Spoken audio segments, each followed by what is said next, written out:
All right. How's everyone? Happy Monday. Take us away, Miss Lovin. Already? Nothing for you? No, you guys want more news today? I'm happy. No, we're good. Stay tuned. Couple questions. Was there any news? Well, that's my question. When the president pressed the Israeli prime minister on settlements, did he get any kind of satisfactory answer back? Well, I don't think it's my place to read out what the Israelis said in the meeting. I think the president reiterated his position strongly on settlements, as well as a number of other issues, like the necessity of a two-state solution. I would assume that when he felt the need to mention it publicly, that he probably had not gotten the answer he wanted privately. Well, I'd look, these are ongoing conversations and ongoing discussions. The president believed that the meeting was productive. The meeting went far exceeded its allotted time, as we're now a good hour or so behind on the president's schedule for today. And the president has already asked members of his team to follow up with the Israeli delegation, and General Jones is going to go over and see his counterparts at 4:30 this afternoon. So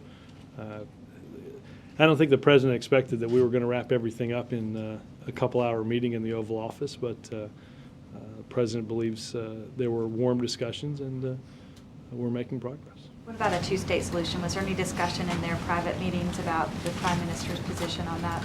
Well, look, I think you heard both the prime minister and the president in the availability discuss the need to work toward the common goal of peace in the region.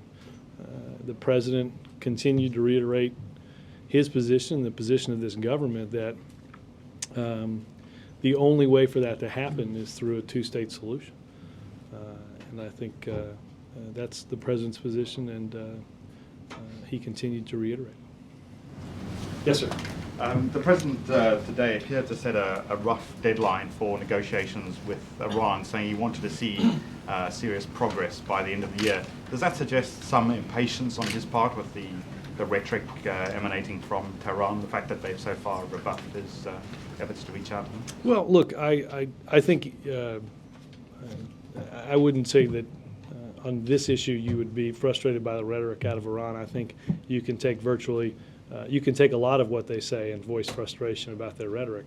I think the president was clear that while he wasn't going to set an artificial deadline, the president has been firm on this, that talking for talk's sake is not what he believes is in his interest or the interest of this country or in the interest of broader peace.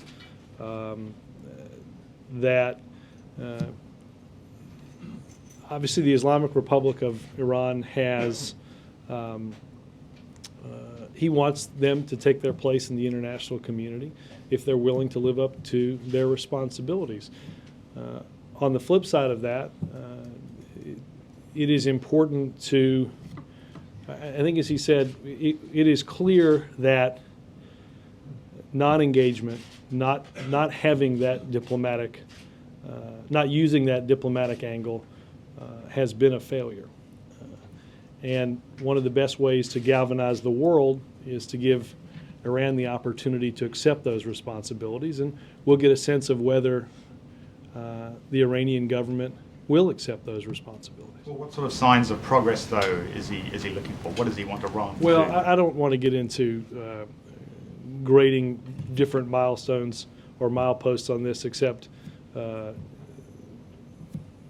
the understanding, again, that the president believes that what has failed is not engaging the Iranian government and the broader Iranian people. And I think you heard the prime minister say that he shared the president's desire to seek a solution that worked. Jake? Did he say that everything was on the table? Did who say that? Did the president say that? I think the president certainly has discussed in the past that we should keep all of our options open. Sure. Yes, sir. Certainly no one would begrudge President Obama for attempting to get the peace process moving along, but I was just wondering if you could share with us any possible reason for optimism? You have an Israeli government that is conservative, and even if Netanyahu supported a two-state solution, it's unlikely that he'd be able to get the Knesset to go along with it. You have, as the president acknowledged, Egyptians allowing weapons to be smuggled into Gaza. I don't even know what to say about the Palestinian government. Why would President Obama feel any optimism beyond the fact that he's an optimistic guy? Well, that's certainly a good start. But beyond that. Look, I think you had the Prime Minister and the President both say they believed that we had a unique opportunity to seek long-term peace in the region. Jake, I think the President would tell you that he doesn't expect any of this to be easy, that the fact that we haven't had it thus far underscores the complexity of the issues that are involved. But I think as you heard the Prime Minister himself say in the availability that there was a greater understanding amongst those that want peace now, an understanding of the common threat of our enemies than at any other point. I think that certainly leads you to be optimistic. Look, again, there's a long way to go, but the President believes the conversations were a good start. He's met with others, including King Abdullah of Jordan. We'll see later this month Mr. Mubarak, Mr. Abbas. And as I said, I think the President felt good enough to ask his team to follow up again with the Israeli delegation this afternoon. So I think the President believes that there's enough reason to hope to continue working. There has been, in the past, some people have proposed sending UN troops to the Palestinian territories as a way to protect, as a way to provide security for both parties. Is that something President Obama would support? I don't think they got into that level of detail today.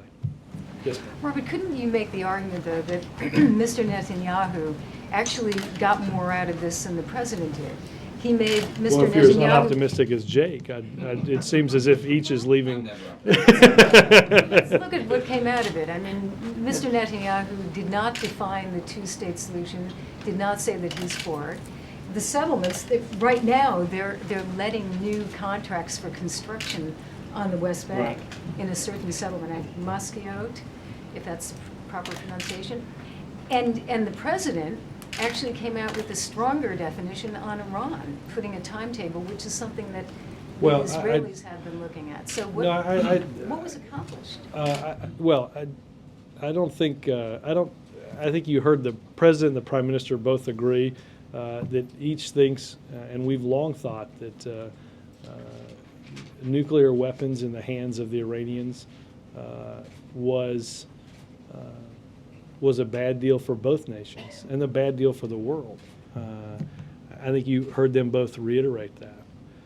I think you did hear the President reiterate his strong position and in his strong belief that the only way that we're going to have peace in the region is through a two-state solution. That's his belief.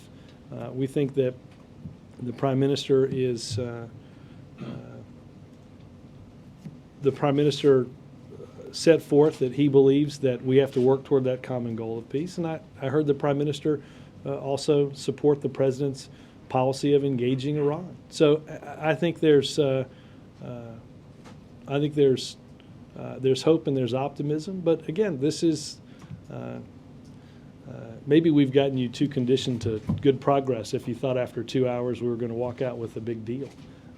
We understand it's a long road, and the President is willing to use his time and his energy to slowly make progress towards a long-term peace in the region.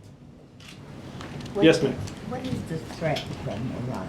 Who has Well, I think if you match the rhetoric of their leadership in wiping Israel off the map. Because the United States and Israel as well. So, I'm sorry? There's been a rhetoric, amazing rhetoric, in the last 2 or 3 years against Iran. Well, I don't think I would match the rhetoric of President Obama with the rhetoric of Iranian leadership and threatening and vowing to seek both the capability. Earlier also. Well, as we've discussed, Helen, I'm the new spokesperson for the incoming administration or the current administration, not the previous We have one. some history, don't we? In Israel, several thousand years, I'm told. But look, I think that I think if you matched a nuclear weapons capability with the rhetoric of the Iranian government, there is certainly cause. There's always cause to be concerned. That's why Give me a quote from them to say what they're going to blow up and so forth. I can certainly provide you some quotes after the briefing of what they vowed to do. We can certainly, somebody can Google that and we'll send them to you. Yes, sir. Nothing? Wait. Samantha? Oh. Off this subject. Oh, I'll come. Raise your hand when you're. Subject too. You go first. All right. I'm on many Wow, this is off-topic like subjects. this is bringing people together. Yeah. A bunch of ones you probably won't answer. How about when Governor Granholm comes tomorrow? Would she be talking to the president at all about the Supreme Court vacancy? I think the governor's primary objective in coming is an announcement we'll make tomorrow on a different topic. Does she have any secondary objectives? I The president about the Supreme Court? I feel good about my first answer. That brings me to my question. Okay. Why does the president? I yield Oh, to you're the not gentleman. finished, for sorry. No, 5 minutes, the gentleman in the natty blue tie. Why does the Well, president? not 5 minutes. Let me, hold on. The chair takes back his time just to go ahead. Yeah, I know. I realized, what am I thinking? Sorry, go ahead. Why does the president feel this is a good time to change CAFE standards when the automobile industry is in pretty serious trouble? I mean, I assume that's why the governor is coming tomorrow. Well, I don't think it's a surprise that the administration has been working with states, the industry, environmental groups, and all those that are concerned about efficiency and our independence on foreign oil to seek an agreement that helps move that progress forward. You know, Bill, it's been more than, until 2006 or early 2007, I believe, that we saw any progress over the course of more than 2 decades in updating our fuel mileage standards. And I think you've heard the industry discuss on many occasions having a certainty in the standards that are desired as they produce cars in this country. And I think tomorrow you'll see people that normally are at odds with each other in agreement with each other, building off of some of the very same developments on other energy issues and healthcare that you saw last week. Well, this is going to be a kind of kumbaya session with the industry and the governor. You're supposed to play the guitar, and I'll do some singing. Oh. Yes. Okay. Some have suggested that Speaker Pelosi should come forward with evidence of her allegation that the CIA misled her. Does the president agree that she should have some evidence? You know, I appreciate the opportunity to get involved in this on Friday, and I declined, and I haven't changed my mind on Monday. Does the president have confidence in Speaker Pelosi? He does. Jonathan? A couple of things. Are we going to hear anything about the NASA administrator? I don't want to hear it today. You won't hear it today because of the Netanyahu meetings going longer. The visit with Mr. Bolden will be tomorrow morning. And secondly, over the weekend, your budget director, Peter Orszag, said that it felt like the economy had bottomed out. It sounded like the rebounds are coming. Do you share that optimism? And what gives you a sense that the economy is now beginning to turn the corner? Well, look, Jonathan, on any number of days, there are statistics that are good and that provide hope, and there are statistics that underscore the many challenges that we have. I think you've seen over the course of the past several weeks an inflection point change in some of those statistics that denote we're not sliding as far and as fast as we did in previous months at the beginning of the year. But I think that is to say that the president understands that until we see positive growth, until we see jobs created in this economy, that he won't rest in working to see a greater recovery. So I certainly agree with Peter, but I think Peter would also be the first to tell you that the president believes that we're not looking to see it bottom out. We're looking to see it bottom out and to see progress on growing this economy for middle-class America. And finally, is there an agenda for this President's Economic Recovery Advisory Board meeting on Wednesday? I think we'll probably have more information on that tomorrow. Mark? Robert, can you give us an overall status report on where the search for a Supreme Court nominee stands? Has he had any interviews yet? Should we expect an announcement this week? The president has not had any interviews as of yet. An announcement could come as soon as the president makes a selection.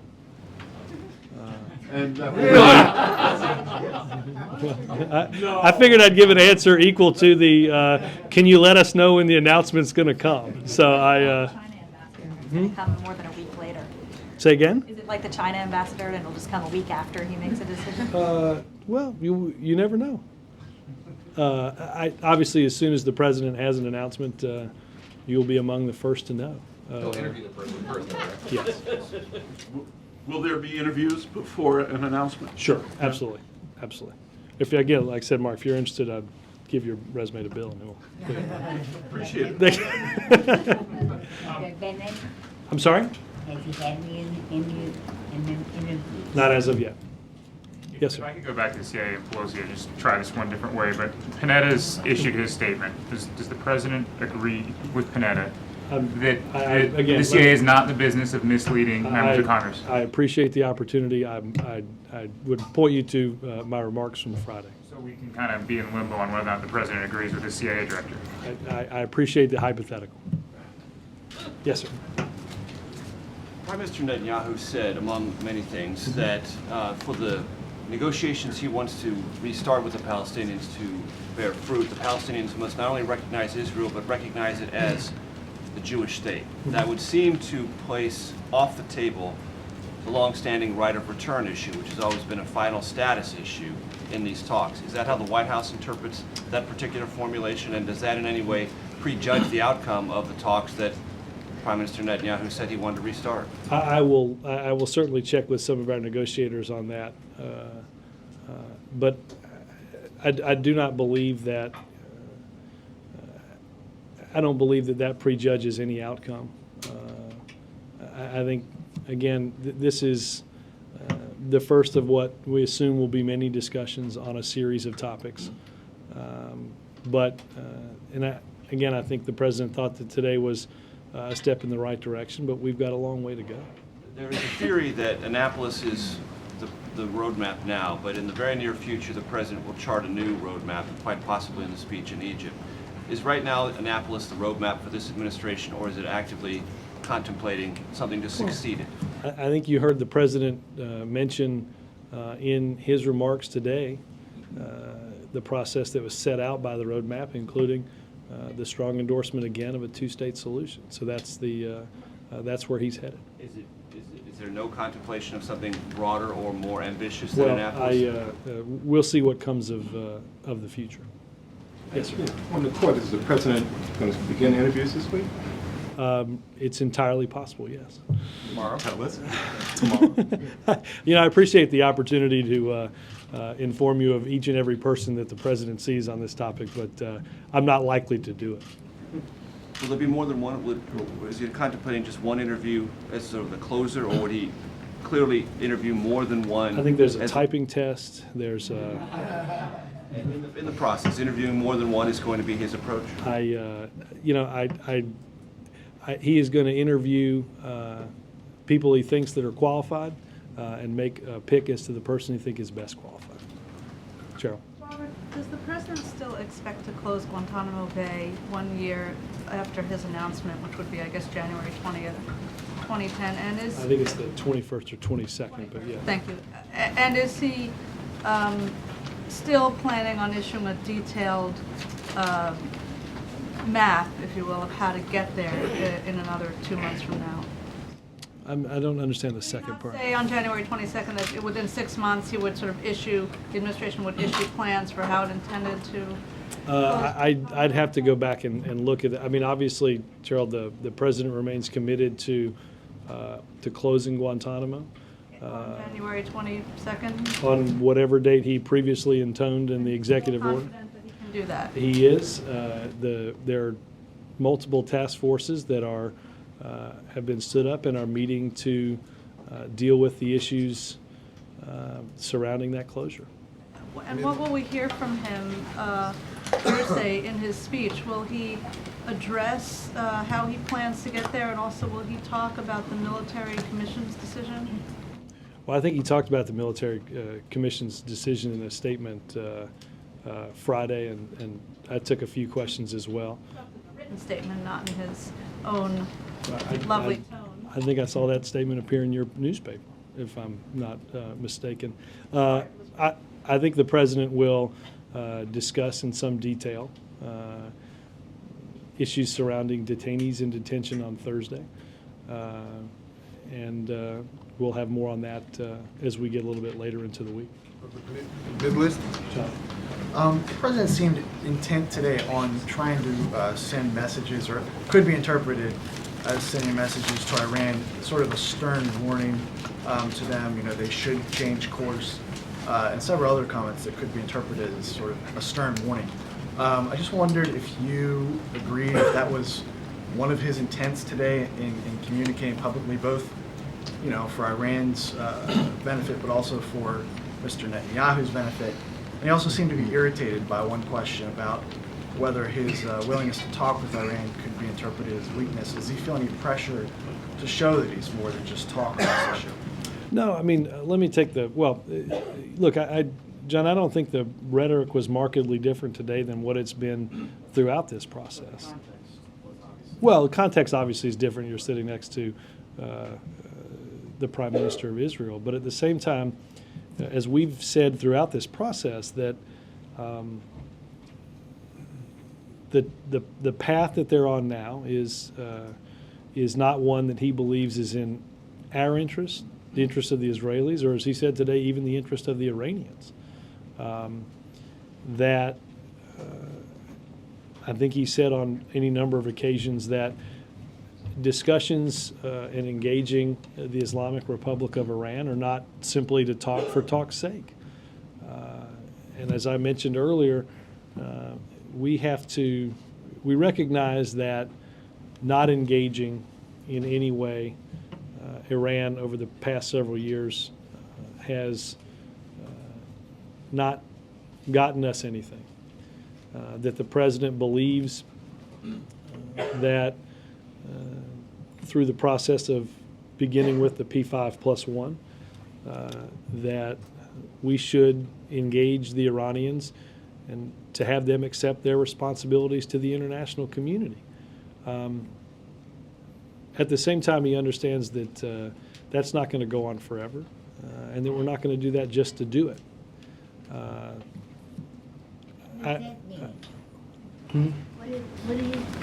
What I mean is we're not going to, I was shorthand for saying we're not going to talk for talk's sake. The object of having talks of engagement with Iran are not simply to say we've had talks with engagement. It's to make substantive changes in their pursuit of nuclear weapons. What was the second part? Well, I mean, if I could just, I guess my follow-up would be, Sure. I mean, is there any sense on the president's part that he needs Yours with the irritation. Go ahead, but I get to. Yeah, I think this is in line with that. I mean, is there a sense in his mind that he needs to counteract a thought out there that he's not going to follow up his words with action? No, I think. Look, we had a debate for the better part of 2 years about whether we should engage or not engage the Islamic Republic of Iran. I think in many ways that has been settled over the course of both a primary and a general election. But at the same time, I think you heard the president say, and I think as you said, he had stern words for the Iranian government about the responsibilities they have and the path that he believes is dangerous for us, for them, and for the entire region. That what could be born out of their pursuit of a nuclear weapon is a regional nuclear arms race that's not in anybody's interest. So again, I think the president is willing to engage in diplomacy, but understand that we have to, while we undergo that diplomacy, we have to see from the Iranians the understanding that they'll live up to those obligations. During his public comments, the Prime Minister didn't fully embrace, or didn't embrace a fully sovereign Palestinian state. Mm-hmm. But was there any indication at all that there was movement on that issue?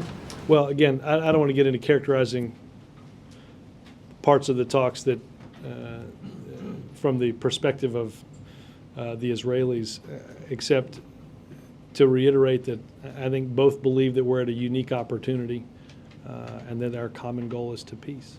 Can you also say why, you mentioned that the meeting ran quite a bit beyond its allotted time. Can you talk about why that was? Tell us anything about what was going on in the room, the chemistry?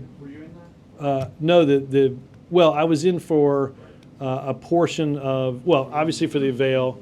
I was also in for a portion of some note-taking activities where I guess there were two of us and two on the other side. But the portion that went over was the one-on-one portion. I think I can get an exact amount of time, but they were at least a half hour over on that side, just in the one-on-one discussions that were being had. I think both leaders thought the conversations were constructive and desired to continue to have them. An aide went in once to tell the president he was off schedule, and he nodded, and he came back out. And how much beyond that did the meeting go? About 25 minutes at least. I was next up to have to go in, and did the president tell you why? Just again that they thought it was constructive. The conversations were constructive, and didn't want to have to necessarily abide by an artificial timeline of when they were going to end. If I could just ask this one thing. Some people thought they saw friction between the two men in the room and the joint availability. Is that a fair read in your opinion? What's the basis of the friction? That would be general impression about body language, sort of leaning against The each fact that they other. were sitting in different chairs. I hesitate to. At the end, the president did seem a little, I don't know, not warm. I mean, he seemed to kind of end it very quickly. I mean, it could be nothing, but. At that point, I think they'd been in there for the better part of 2 hours.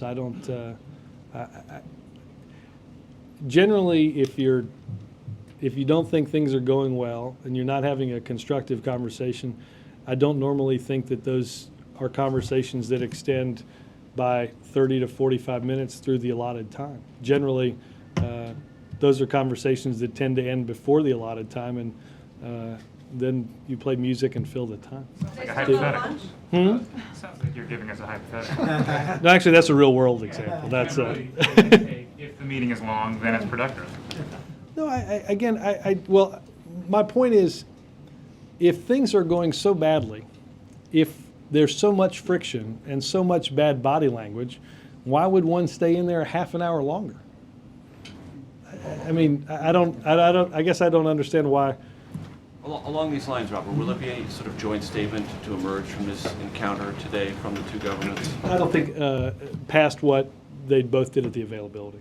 So nothing formulated to state something they mutually agreed upon today? No. Why did the president expect Israel to agree to a two-state solution when Hamas, which rules Gaza, insists on a one-state solution and the end of Israel? Well, the president discussed directly with the prime minister, as you heard him say, the need to do all that we can to address the humanitarian crisis in Gaza. That's the obligation of all involved, as well as the obligation, as you've heard the president say, both in visiting parts of Israel that are shelled by rockets, as well as today, that there's mutual security obligations on the part of the Palestinians, and that the best way to minimize any impact that Hamas has is to address both of those concerns directly. Does the president believe his CIA chief was right or wrong? That's all. We did this earlier. You can do that from earlier. Yes, sir. A few weeks ago, the president said that he was expecting all sides in the Middle East to come up with some goodwill gestures in the coming months. Did he hear anything today that leads him to suspect that something might be forthcoming from Israel in the near future? Did they talk about Gaza humanitarian access, for example? Well, they certainly, that was one of the topics. Look, I think that the president reiterated his desire to move on a relatively narrow, quick timeline towards comprehensive peace in the region. Obviously,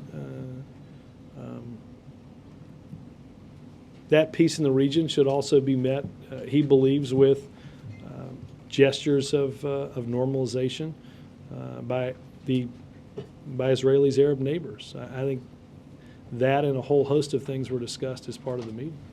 Richard. Just quickly to close the circle on NASA, is Bolden the president's choice, and will that happen tomorrow? Well, I don't want to get ahead of the president's meeting with him, but I know he's anxious to have strong leadership at NASA. I think we've all watched and read about the mission that's going on right now and the amazing efforts that are being undertaken with consecutive multi-hour spacewalks to repair the Hubble telescope. So we may have something after that meeting, but not until then. Just quickly on CAFE, is this an example, what you're announcing tomorrow, of sort of a crisis helping lead to an opportunity as the Chief of Staff often said? Well, I think there has been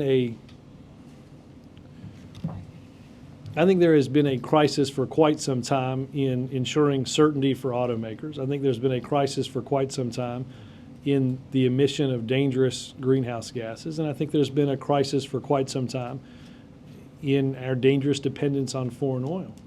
What I think you'll likely see tomorrow are groups that are normally aligned against each other working together and in concert to address the challenges that we face. And I think I hope it won't be lost on people that what they are likely to see are people that, for, as I said earlier, 2 decades couldn't agree on updating emissions and fuel efficiency standards. And I think you'll see tomorrow important groundbreaking steps on that effort. Martin? Thanks. 2 things. Syria did not come up in the public part of their discussion, and I'm wondering if we should read that as a sign of progress to the extent that it came up and they agreed not to say anything bad about Syria or whatever. Can you give us a progress report on Syria in the context of? Yeah, I don't know if it came up in the private discussion, but I can certainly check with Dan and those guys. The question was, Netanyahu, despite his caveats, which seemingly would stop the process before it started, said he wants to immediately re-engage the peace process. So, like, what happens next in the sense of the immediacy of the re-engagement? Is there, at some point after Mubarak and Abbas come next week, at some point are there plans for Israel and those leaders that you can specifically get into? I don't know about the next steps as far as the larger meetings. Again, what I said a minute ago, the next step is General Jones at 4:30 is going to go meet with his counterparts based on progress that the President and the Prime Minister think can be made in the short term, I think those are the immediate next steps in the process. April? Robert, Robert, Hold on one second. April. to change the subject for a moment, there's some rumblings about the historically black colleges and universities. One, did the president receive any invitations from any HBCUs to be the commencement speaker? I'd have to ask the scheduling officer. I don't know what we were invited to and what we didn't accept. I simply know what we have accepted and how I spent my Sunday. By Morehouse College for the same day as Notre Dame yesterday. And what goes into... Well, then why didn't you ask me the first question? Why don't you just ask me if Morehouse invited us the same day as Notre Dame? No, I wanted to know... It's like I'm playing the Jeopardy version of, I'll take HBCUs for 200.